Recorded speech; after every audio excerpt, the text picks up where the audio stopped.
The 2025 NFL Draft is exactly a week away, so we're going to break down the blueprint for how the Colts need to approach this draft. Let's get to it.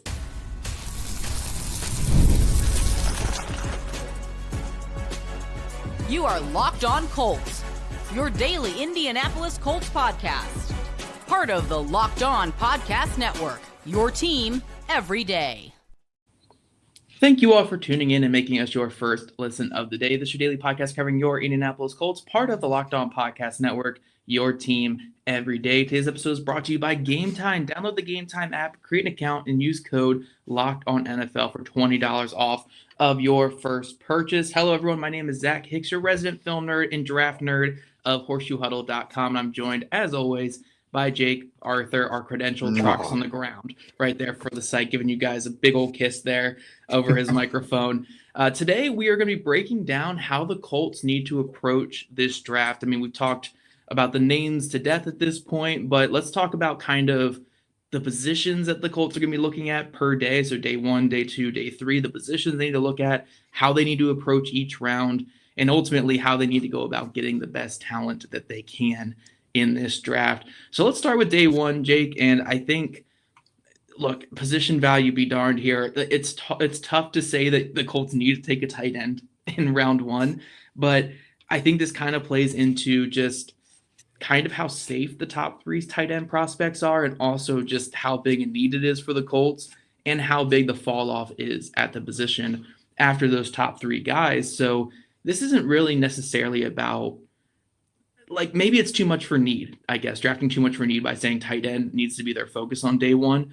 But because the drop off is so big and we don't even know if a guy like Mason Taylor will be there on day 2, the Colts are kind of stuck needing to take a tight end in round 1, it feels like.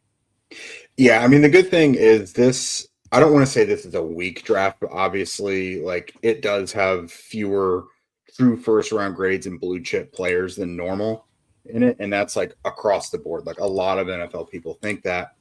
And so after you get out of those like few elite players, it's like, who cares? Like, who cares about the positional value at that point? Just take the best players. Now, in this draft, the Colts' needs do align with some of the best players. Obviously, you look at tight end, and you have Tyler Warren and Colston Loveland as very suitable, early to mid first-round picks. So, like, that luckily aligns. But really, any position that they could relatively need, there's something there to where, again, there is not such hard definition to each of these elite players to where it matters where they really go. But again, the good news for them is tight end is your most barren position on the roster. And not only like do you need a capable one, but there are a couple guys here who can stay on the field throughout a drive, which you haven't had since Jack Doyle. And it's not like Jack Doyle was like some prolific pass catcher. He was move the chains Jack Doyle. Like, he was not going to be some big seam splitting guy or like someone who is going to turn the corner on a defender or anything. Like, you haven't had a star tight end since Dallas Clark. Like, that has been it's so long he's in the Ring of Honor now. Like, so this is probably the time to go ahead and execute your plan and fill a hole that you haven't had for a decade, basically. Yeah, the way that I like to look at how a team should approach a draft is more so a combination of what we need and what we want.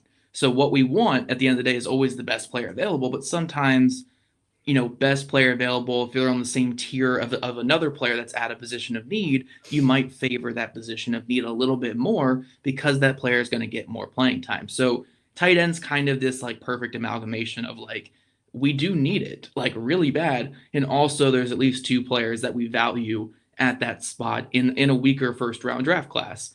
So that's why I think tight end is the team's top like target in round 1. After tight end, you look at the other biggest need on the roster, and that's linebacker. And there's really only one linebacker worth taking in round 1. We're both sky high on the player. That's obviously Jahad Campbell. And if the Colts rate him similarly to how we rate him, then yeah, he should easily be the pick at 14. It's just, will the team be a little bit lower because of the shoulder, because of other things that we're not accounting for? But, it's kind of funny to put the position of linebacker here, but it's really just one player. It's tight end at the position, and then the one player that is Jahad Campbell, which we have just been in love with this whole draft season on Locked On Colts.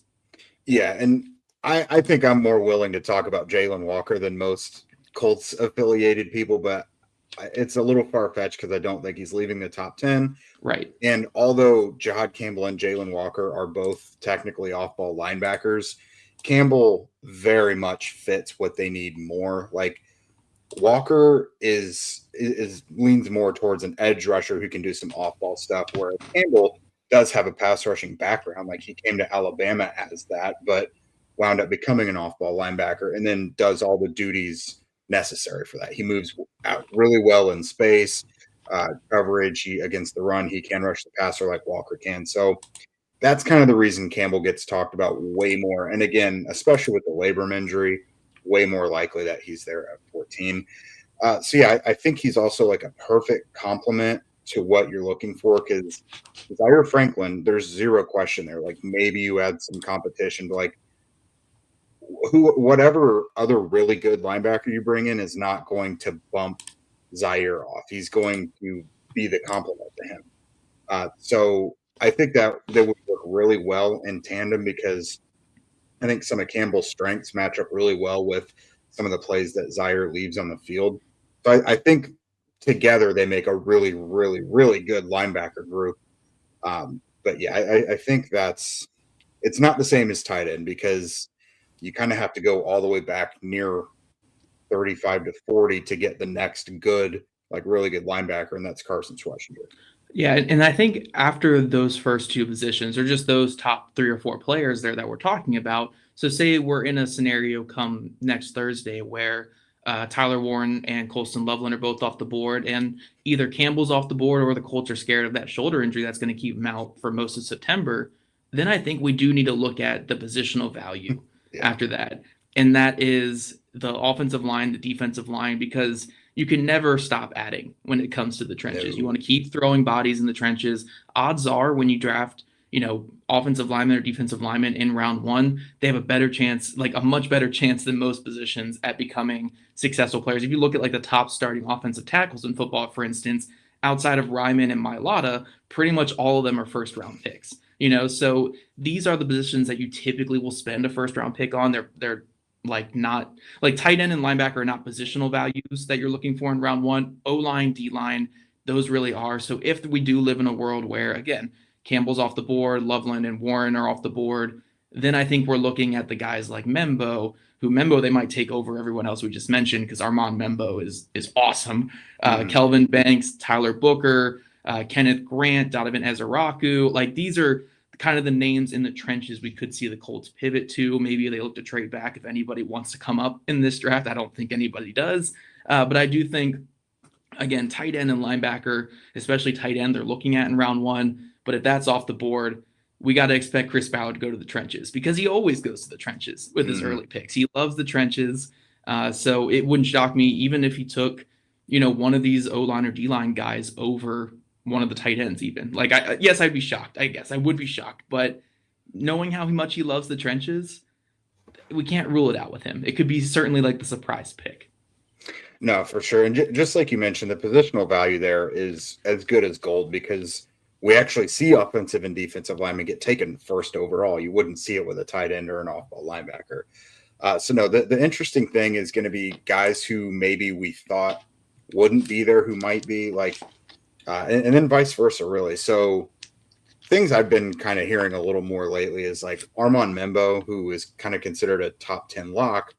The NFL may not be quite as high on him as we all are like in the draft community. And then to switch that, Kelvin Banks from Texas, a lot of people in the NFL are a little higher on him than we all are. So who knows who that's going to put at 14? Kelvin Banks is not really someone we've ever talked about the Colts taking at 14.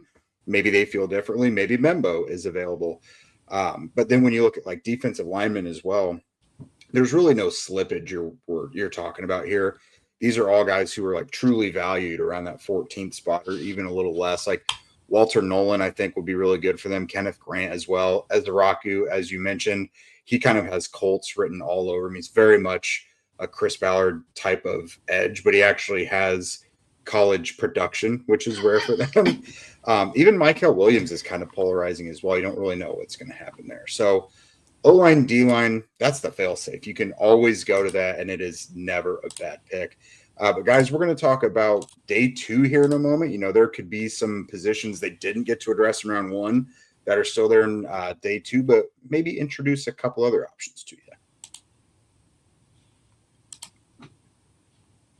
There is nothing like the atmosphere of an NBA playoff game. Every bucket, every defensive stop, every moment feels huge.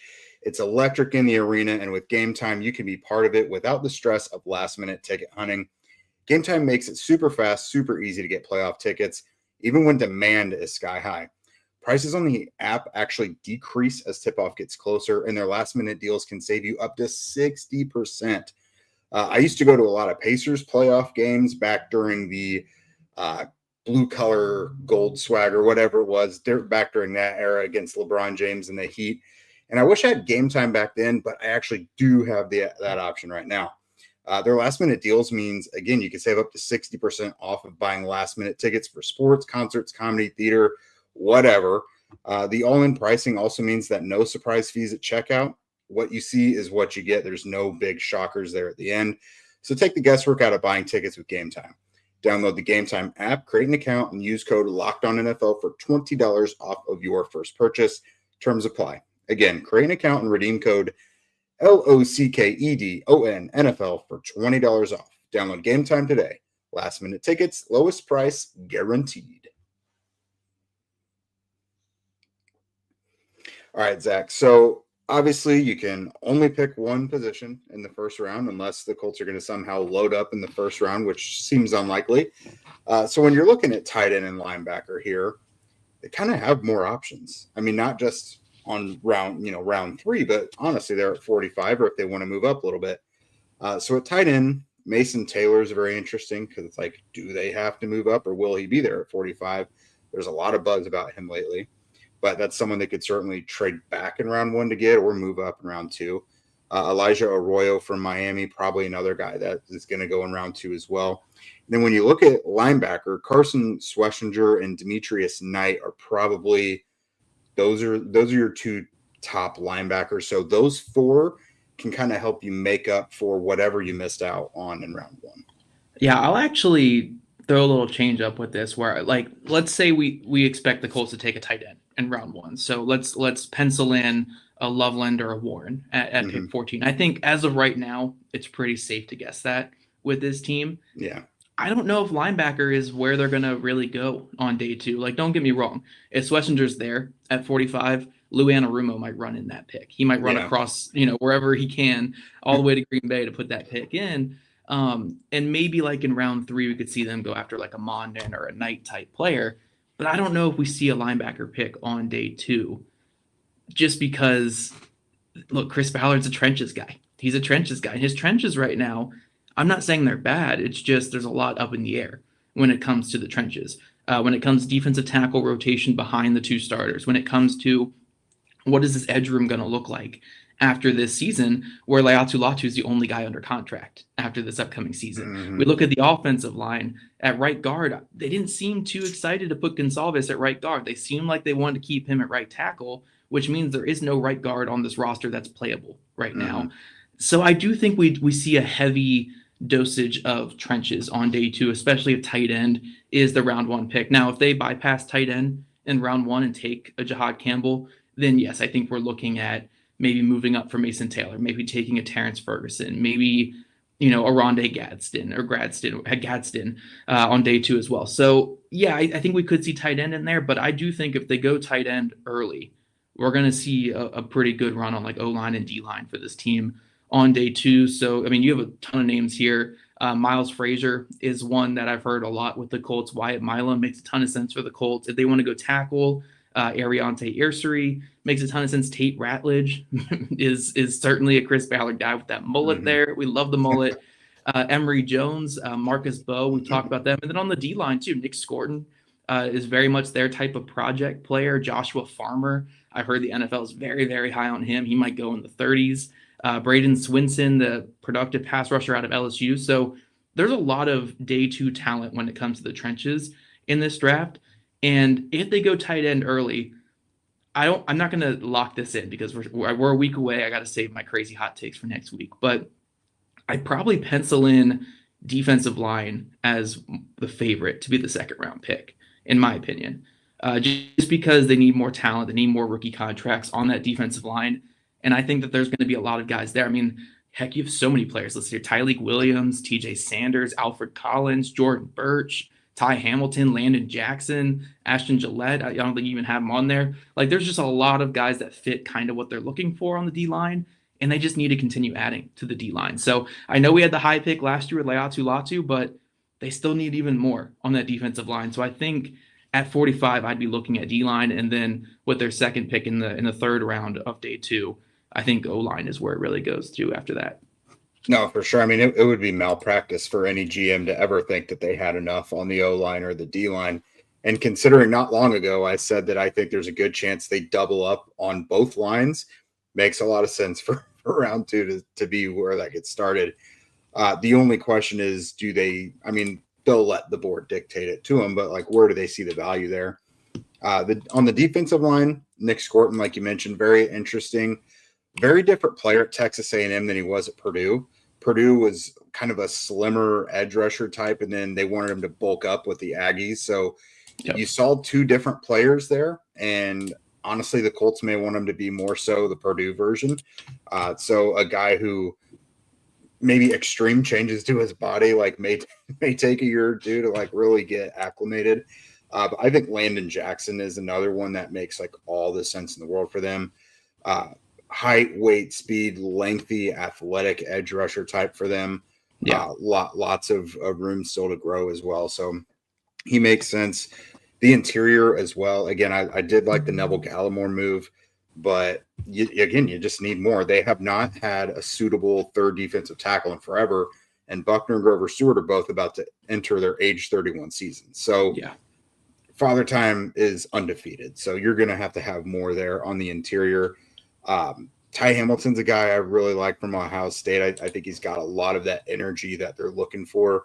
Aeneas Peebles, obviously, as well. CJ West, a couple guys you've written up at Horseshoe Huddle. So there is so many options, and it continues into day 3 as well. But when you're kind of going back as well, the secondary, I think the secondary is in pretty good shape enough to not have to worry about it on day 1. But day 2, that might start to creep in a little bit. Andrew Makuba, Lathan Ransom, a couple safeties, Malachi Moore, Kevin Winston, Jonas Sanker. Sanker's another favorite of you. So I know that's obviously something on your radar. Azaria Thomas is someone who's maybe out of their range. I would imagine Siobhan Revel, someone they had in for a 30 visit recently, but he's recovered from the ACL. Darian Porter is obviously like the ultimate Build-A-Ballard corner this year, so that makes a lot of sense. And then you look at Trey Amos, and then maybe on the back end of round 3, Zoff Frazier from UTSA if he's available. So corner does look stacked right now, and I really like the Colts corner group, but I don't think the Colts will ever say they're satisfied there either. So I think defensive back comes into play here.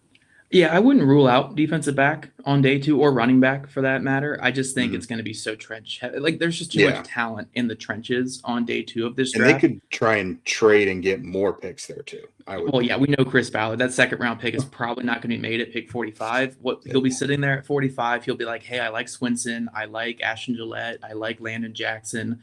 I like half these defensive tackles. Let me move back 10 to 15 picks, pick up another third or pick up another fourth, and then pick the best edge rusher that's there at 60 or something. That's more likely for Chris Ballard. But I think it's going to be trenches, but I wouldn't rule out, like, if Revel just tumbles down the board because that ACL, he's very much their type of corner. And if they feel good about the injury, and look, we're saying in round 1, they might shy away from an injured player. In round 2, I think it's all back on the board again. He's injured players after round 1 before. So we could totally see him, take a guy like Revel, who maybe they have like a top 20 grade on, who just tumbles because of that injury. So you could never rule that stuff out there. But again, if I had to put my money on anything right now, it's going to be a trench heavy day 2 for the Colts. If they don't take trenches in day 1, like, there's still a scenario where they take an O lineman on day 1. But if they do go tight end in round 1, I expect all trenches on day 2. Like if it's 2 or 3 picks, whatever it's going to be, I think it's going to be a lot of trenches for the Colts. Yeah, this could be a draft that is just not aesthetically pleasing. Like a lot of big uglies in this one, but so very important for the long-term success of this team. Again, like one of the more instant impact things I think they could do is like fill this thing in with a immediate starting right guard. Like that is such an unsexy pick, but could be so important for them. Yeah. But we're going to talk about day 3 here in a moment. This is where you get your special teamers, your high upside guys who could surprise people, your next Jalen Jones, so to speak. We got a million options, so let's get to them in just a moment. As a small business owner, your work does not end when the clock hits 5. Your business is always on your mind, which means when it's time to hire, you need a partner that works just as hard as you do.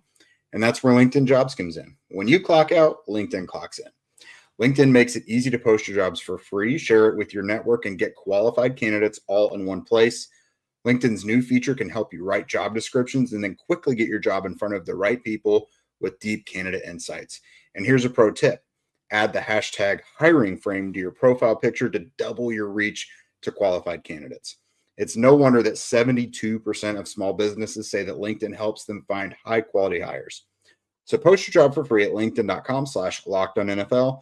That's linkedin.com/lockedonnfl to post your job for free. Terms and conditions apply.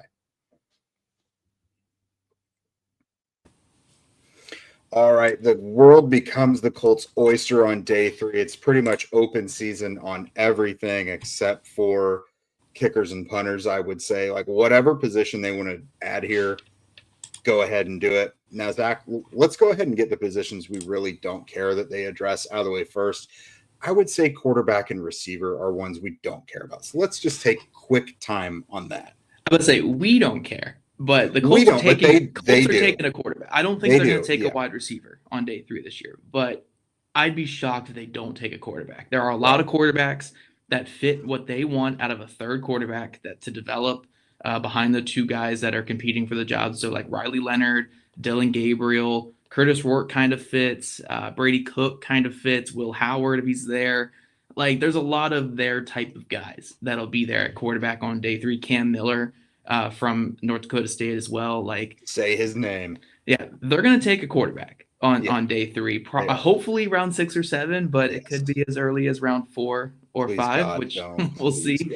But yeah, I don't think a wide receiver is coming there. If they take tight end in round 1, I don't think they're looking at tight end on day 3. Like maybe if there's someone they really like, but just probably not on day 3. And then if they feel good about the O-line and D-line that they get on day 2 in this scenario, I don't think they really look too much at O-line and D-line, but I think day 3 is really what we're looking at.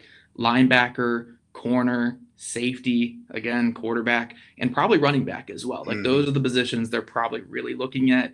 Linebacker in particular has been the sweet spot for Chris Ballard on day 3. He loves himself a day 3 linebacker, and he seems to have a really good hit rate on those day 3 linebackers. So guys like Kane Madrano, Teddy Buchanan, Sean Dolak, one of our commenters has been so crazy about Sean Dolak recently. Aaron Smith from South Carolina State, Barrett Carter, if they check that, if the personality is great with there, Jack Kaiser. Like there's a lot of day 3 guys that I could totally see Ballard liking, getting them in here, and they somehow end up being like a 4 or 5 year starter for this team just because he has a good history with linebacker. So yeah, I think linebacker is certainly one of the bigger ones, especially if they do go trenches on day 2, like I predicted in the last segment. Yeah, and I think linebacker definitely happens on day 3. Like it could happen anytime in the draft, but I think they definitely would love to get at least one or 2 of those special teams types in there. So you're looking at like Jack Kaiser, like you mentioned. I think they do like him as, that next special teams ace in the hole there. Shamar James is another kind. He is just kind of like a see ball, get ball type of guy. Yeah. Deshaun Pace from UCF is if you're looking for someone who could surprise and become a starter and not just a special teams guy, he is someone I would mention. Aaron Smith, your guy from South Carolina State as well, I think kind of fits into that box as well. Running back is another position I think they will address at some point. They have shown some interest there throughout the pre-draft process. if they don't do it on day 2, which I think might be a little rich for them, but like I do think this offense is going to be very run heavy. And I also think you kind of have to look at life after Jonathan Taylor within the next year or two, and you'll have a cheaper option in house. So RJ Harvey is someone who I think early on day 3 makes sense. Ollie Gordon as well. Cam Scatabo, very interesting. Obviously, what do you do with him? You have highlighted Devin Neal before. I believe Jaden Blue as well. So there's a lot of guys some guys they have shown interest in, as well as Jordan James and Jarquez Hunter. So I definitely think they want to add some running back help there as well. Let's see. Yeah, you mentioned wide receivers probably not going to happen. If they did do it, I could see them going with a vertical threat. Isaac Taslaw and Shamir DK are probably a little early. I would say Taslaw is such a Chris Ballard receiver. Oh my God, he is. Like if I did the old Build a Ballard write-ups for the site this offseason and did receiver, because receiver's just so low on my priority list right now, but he would probably be like the highest graded receiver since Nico Collins and Alec Pierce for Chris Ballard. Like he is very much the Chris Ballard wide receiver. It's just, they're probably not going it this year. One thing I did want to mention though is I think it's going to be interesting to see what they do at corner and safety, because Chris Ballard always takes a corner in every single draft. Like almost every draft, he's taken a corner. And usually it's guys that are like way down, even on like the Dane Brugler big boards, like in like the cornerback 70s. Like Isaiah, I remember Isaiah Rodgers was like cornerback like 125 in that big board. Micah Abraham. Right, Micah Abraham. Like those guys way down there. But I am really curious to see what they do at corner and safety, because they have that new input with Lou Anarumo, where he is very similar to Ballard. Like they both like the bigger corners, but Anarumo is so big on speed at corner. It is probably like the most important trait that a corner can have, is just that ability to turn and run with wide receivers. So, the guys on the roster currently, like Juju Brents and Jalen Jones, I don't know if they ever get selected here if Lou Anarumo was the defensive coordinator when they were selected. Whereas we could see maybe a shift like a Zal Frazier, like you just mentioned, Jacob Parrish, super athlete there. Like we could see like those types of guys being targeted. Or at safety, like do we see like a shift in safety? Maybe not great athletes at safety on day 3, but like high IQ, like versatile players like a Dan Jackson or Sebastian Castro, Craig Woodson. Like these guys didn't test out of this world, but maybe Anarumo at safety wants better, just players with better minds, I guess, than athleticism at that safety position, especially on day 3. So I think that'll be an interesting thing to look at when it comes to those day 3 secondary guys, is does Lou Anarumo kind of change the mold a little bit? You know me, when it comes to safety, give me a guy who's smarter than the offense rather than a guy that works out well. Like, if you're a dummy who is a brilliant athlete, it's just still not going to work at safety for the most part. Like those, I don't know, they just have such a high miss rate to me. But Castro is a guy who's super versatile as well. Like they ran him ragged at the Senior Bowl because so many guys were dropping out that they just needed to plug this guy into wherever they needed him, and he did it well. But obviously, like a Dan Jackson is a smart guy who feels like such an easy Trevor Denbo replacement. Yeah. Give me a Cal defender anytime on day 3 here. Craig Woodson, Noel Williams. They have that other corner as well. Marcus Harris. And then Teddy Buchanan as well. Yeah. Teddy Buchanan, Cal Poly as well, Elijah Ponder. So give me someone from the great state of California on day 3 and I'll be all right with it. Yeah, no, for sure. But I think if we're really summing up kind of my thoughts on like positionally, what the Colts want to come out of this draft with, I think they want to address the trenches as early as possible. It could be up in as early as round 1, especially on day 2, though. They certainly need a tight end. They're not being shy about knowing that they need a tight end.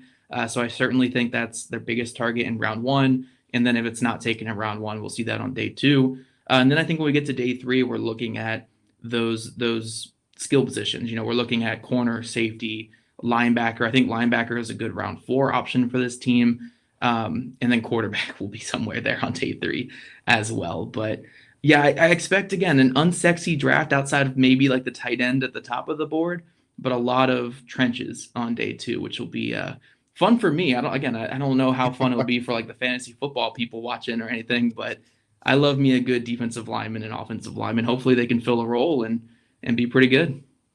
So I think what we absolutely know to expect on day 3 is they're going to get a corner. They almost always do. They'll get a corner. They'll probably get a linebacker. You're going to get your height, weight, speed workout freaks as well. Yes. But you're also going to probably get a random guy with a RAS of like 3. Yeah. Well, it's going to be super random. Not at corner this year, though, because again, Lou Anarumo does not play with that at corner. Maybe at safety. I could see a safety with like a super. Or you get like an edge rusher who is like a great athlete, but his measurements are terrible. So, Yeah. Here's what it'll be. On day 3, there will be a quarterback pick. There'll be a freaky linebacker pick. There will be a small schooler like pass rusher that just thrown in there like the Cal Elijah Poly Ponder. Kid. Yeah, like Elijah Ponder or like some other one. And then there will be a big height, weight, speed corner. And then if they have an extra pick from trading back, that's where we'll get like the random pick that like not even on Dane Brugler's big board. Like they didn't even know this kid was draft eligible. He just somehow ended up being the Colts like 6th round pick. And we don't even know if he's going to make the team out of camp. That's what it's going to be right there. Like we just broke down the whole draft for you guys. Tight end, trench, and then all those random things I just listed off there on day 3. They could also get Laiatu Latu's brother. He is a draft eligible tight end out of Washington, Kaliki Latu. Yeah. Huge dude. He is more of a kind of a up the seam pass catcher right now, still kind of getting used to blocking. I think he transferred from, I cannot remember where at the moment, but yeah, he was a transfer who he's a up and coming tight end. So yeah, the Colts obviously make a little sense there. They should know a little bit more about him than other teams. But he does fit the mold. I mean, he's a height, weight, speed guy who still has like a big glaring hole in his game, which like they can't take someone who's a well-rounded prospect. That would be elite.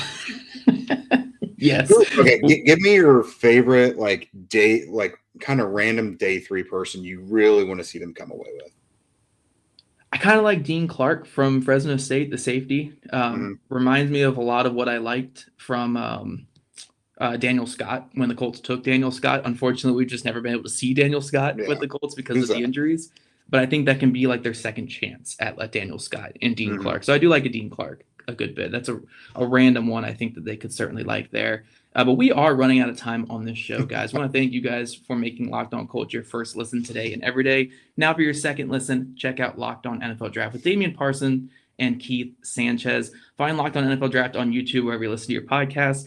If you guys want to become a Locked On Colts insider and chat with us directly and get that insider scoop, follow the link in our show notes. And if you guys don't already, make sure you're following at Locked On Colts, at Jake Arthur NFL, and at Zach Hicks 2, all on socials. Also, subscribe to us on YouTube or wherever you listen to your podcast. We love your guys' ratings, reviews, and we'll catch you guys back here tomorrow afternoon.